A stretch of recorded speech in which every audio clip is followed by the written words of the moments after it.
C'est l'heure des 4 vérités et Jeff Wittenberg reçoit aujourd'hui M. Bruno Leroux. Et effectivement, et avec lui nous allons parler des questions naturellement de sécurité.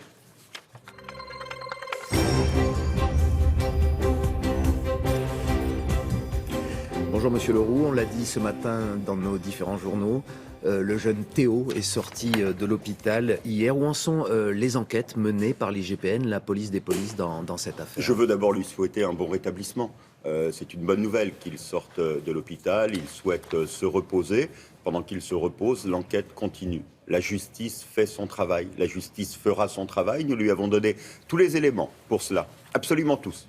Et donc, elle doit travailler en toute sérénité, c'est-à-dire dans le calme. Un autre jeune homme, Mohamed, a été lui aussi entendu. Il aurait été victime d'un des policiers qui a participé à l'arrestation de Théo. Quel est le calendrier de la remise des conclusions? J'ai lu ce témoignage et sans attendre, dès la fin de la lecture de l'article, j'ai saisi l'IGPN, l'inspection générale de la police nationale, pour me dire la réalité sur ce témoignage et pour le livrer à l'enquête, parce que cela devait s'ajouter, se traiter dans le cadre judiciaire et dans le cadre de l'enquête qui a été ouverte. La justice à son rythme. Je souhaite bien entendu que l'enquête puisse être menée le plus rapidement possible. Mais là encore, le ministre de l'Intérieur que je suis veut être d'une responsabilité totale.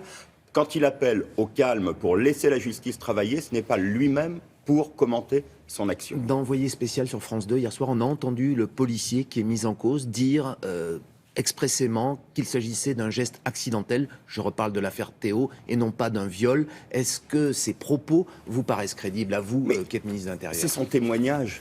Et ce n'est pas à lui de qualifier ce qui s'est passé, de la même façon que ce n'est pas au ministre de l'Intérieur. On peut, sur ces dossiers, avoir des convictions, avoir une version. C'est à la justice d'établir les faits et d'établir les qualifications. Et moi, je veux être très scrupuleux sur cet élément-là, parce qu'il est de nature à apaiser tout ce qui doit se passer autour. La justice doit travailler en sérénité et elle est la seule à pouvoir qualifier les faits et à y apporter des sanctions. Si cette version était néanmoins corroborée par la justice, si les policiers ne devaient pas être sanctionnés, est-ce que vous craignez dès lors une nouvelle flambée de violence dans les quartiers? D'abord, je ne crains pas le travail de la justice.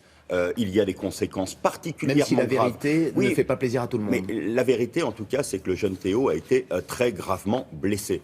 Et qu'il doit donc y avoir des explications qui soient données. Et des sanctions qui puissent être prises si ce n'a pas été fait et si les interventions n'ont pas été faites de bonne façon. Ça, c'est à la justice de le dire. Pour le reste, la solidarité avec Théo, la compassion que l'on peut avoir, l'émotion ne justifie en rien les violences, en rien. Et on peut manifester aujourd'hui cette émotion, cette compassion, sans casser, sans brûler. Et c'est pour cela qu'à chaque fois qu'il y a des exactions qui sont commises, il y a des interpellations qui sont faites par les policiers, et je veux les en féliciter. 11 624 policiers blessés en 2016, on l'entendait dans nos journaux, c'est à peu près le même chiffre qu'en 2015, c'est un chiffre qui reste très élevé. Et on ne doit pas l'oublier, les policiers, les 150 000 policiers de notre pays payent un lourd tribut à la protection de notre territoire et de nos concitoyens. 500 d'entre eux sont blessés chaque mois, plus de 10 000 chaque année, de gravité différente, mais ils payent un lourd tribut à ce qu'ils apportent à nos concitoyens, leur protection. De nouvelles tensions ont eu lieu. Vous en parliez vous-même hier soir, encore à Bobigny. On n'est pas encore dans la situation à peu près redevenue normale que vous évoquiez hier. En matière d'activité policière, je parlais de normalité en matière d'activité policière. Mais il y a toujours des tensions, vous le voyez bien, avant même qu'on connaisse le verdict dans l'affaire Théo. Mais il y a toujours des tensions, et c'est pour cela que je veux sans cesse rapprocher la police de la population. Rapprocher la police de la population, d'ailleurs, cela part d'abord par ce que nous faisons en matière d'effectifs sur le terrain. Vous savez, il y a un théorème qui ne trompe pas. Il y a d'autant moins de problèmes qu'il y a plus de policiers sur le terrain. Et la façon dont on avait supprimé ces dernières années, notamment dans les quartiers les plus sensibles, les policiers du quotidien, pour ne faire qu'une police d'intervention, c'est-à-dire une police qui était sous-dotée en effectifs, n'était absolument pas la bonne politique. Ce dont ont besoin nos quartiers, ce n'est pas de moins de policiers, c'est de plus de policiers. Monsieur Leroux, au-delà du chiffre, du nombre de policiers, il y a aussi la façon dont les policiers agissent. Vous avez lu la tribune il y a 2 jours, publiée par un certain nombre d'artistes, d'élus, qui prétendent, qui affirment qu'il y a aujourd'hui dans la police nationale des policiers racistes qui viennent d'un parti qui n'est pas nommé, mais dont on comprend très bien qu'il s'agit du Front National.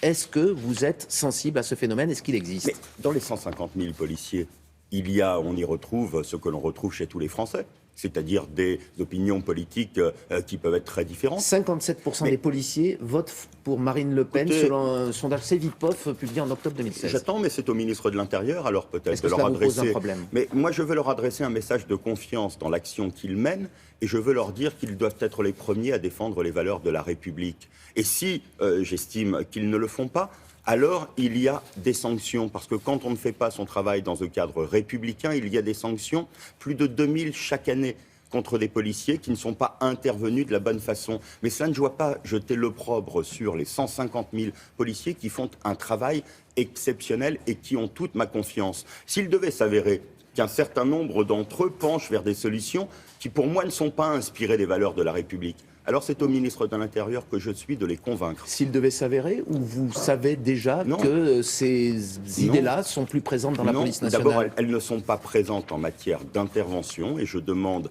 à chaque policier de ne pas intervenir en fonction de convictions politiques, mais en fonction de la formation qui a été la sienne et du travail qui lui est demandé par sa hiérarchie en matière d'intervention. Mais pour le reste, dans le débat politique, je m'adresserai bien entendu dans cette campagne aux policiers et aux gendarmes de notre pays pour leur donner le cap. Qu'entend suivre le gouvernement après l'élection, les propositions qui vont être les nôtres, et je leur dirai de défendre la République. Et j'essaierai de démontrer le fait que certains candidats, et notamment une candidate, n'est pas aujourd'hui dans la défense des valeurs de la République. Alors vous parliez des effectifs de la police. Dans moins de 3 mois, ce sera la fin du quinquennat de François Hollande, qui avait promis une augmentation de ses effectifs. Vous savez qu'il y a une polémique là-dessus. Par exemple, le député Éric Ciotti expliquait en octobre, il y a quelques mois, que les effectifs de police avaient plutôt baissé, notamment sur un rapport de la Cour des comptes entre 2011 et 2015. Quels sont les chiffres? Allez-vous en avoir? Le rapport me sera remis d'ici quelques minutes au ministère de l'Intérieur, un rapport de l'Inspection générale de l'administration et de l'Inspection générale des finances. Je le rendrai public en début de semaine à l'Assemblée nationale pour que la vérité... Il dit, j'en donnerai le détail bien entendu, mais il dit que les engagements qui ont été pris par le président de la République ont été tenus et que l'augmentation du nombre de policiers dans notre pays qui était annoncée par le ministre de l'Intérieur est bien entendu la réalité. Et Bernard Cazeneuve tenait absolument à ce qu'il n'y ait pas le moindre polémique possible sur le fait que des postes de policiers ont été supprimés massivement, nous mettant en difficulté sous le quinquennat précédent, et que plus de 9000 ont été recréés sur ce quinquennat. Et vous affirmerez, vous prouverez que ces 9000 postes de policiers et de gendarmes ont été créés pendant 5 ans. Mais bien entendu, c'est l'objet de ce rapport que de dire très précisément, en regardant les documents budgétaires et en regardant les arrivées sur le terrain, de donner aux Français, à la représentation nationale, c'est d'ailleurs mardi lors des questions d'actualité que je donnerai ces éléments, mais ils doivent être clairs, il doit être clair que les engagements qui avaient été pris par Bernard Cazeneuve ont été totalement tenus. Eh bien, vous entendu. Merci beaucoup Bruno Leroux, c'est à vous Thierry, très bonne journée.